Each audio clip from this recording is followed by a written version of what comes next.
2024 সালে স্পেন উপকূলের কাছে ডুবে যাবার পর থেকেই রহস্যেই আবৃত ছিল রুশ জাহাজ উরসা মেজরের পরিণতি। তবে সম্প্রতি এই ঘটনা নিয়ে মার্কিন সংবাদ মাধ্যম সিএনএন-এর এক তদন্ত প্রতিবেদন প্রকাশের পর জাহাজটি নিয়ে নতুন করে আলোচনা শুরু হয়। তদন্তে ইঙ্গিত পাওয়া গেছে জাহাজটি গোপনে উত্তর কোরিয়ায় সাবমেরিনের পারমাণবিক চুল্লির যন্ত্রাংশ পরিবহন করছিল, জানিয়ে শুরু থেকেই নীরব থেকেছে রাশিয়া, এমনকি যুক্তরাষ্ট্রও।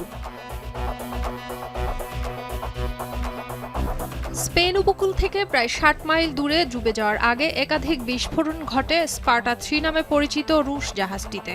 ঘটনাস্থলে নিহত হন 2 জন ক্রু। স্পেনে 2টি নৌযান, একটি হেলিকপ্টার জাহাজের 14 জন ক্রুকে উদ্ধার করে দেশটির কার্তাজেনা বন্দরে আনে।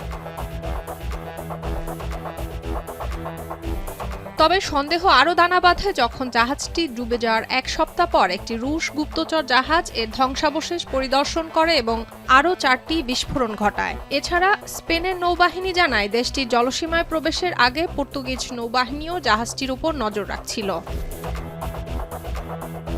এছাড়া জাহাজের ধ্বংসাবশেষ ঘিরে যুক্তরাষ্ট্রের সাম্প্রতিক সামরিক তৎপরতায় এই রহস্যকে আরও গভীর করে তোলে। প্রকাশিত ফ্লাইট ডেটা অনুসারে মার্কিন পারমাণবিক স্থাপনা শনাক্তকারী বিমান গত 1 বছরে 2 বার ডুবে যাওয়া জাহাজটির উপর দিয়ে উড়েছে।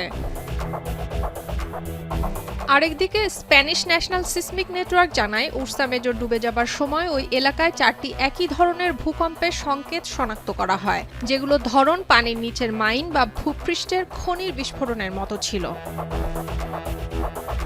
উরসা মেজরের পণ্য তালিকায় 2টি ম্যানহোল কভার, 129টি খালি কন্টেইনার এবং 2টি ভারী ক্রেনের কথা উল্লেখ ছিল। তবে স্প্যানিশ তদন্ত সূত্র অনুসারে রিঅ্যাক্টরগুলো ছিল VM4SG মডেলের, যা রাশিয়ার ডেল্টা ফোর্স শ্রেণীর ব্যালিস্টিক ক্ষেপণাস্ত্রবাহী পারমাণবিক শক্তিচালিত সাবমেরিনগুলোতে দেখা যায়।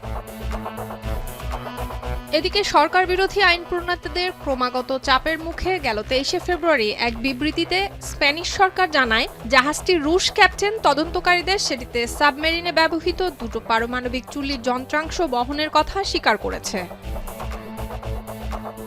সুলতানা দিনা, এখন বিশ্ব।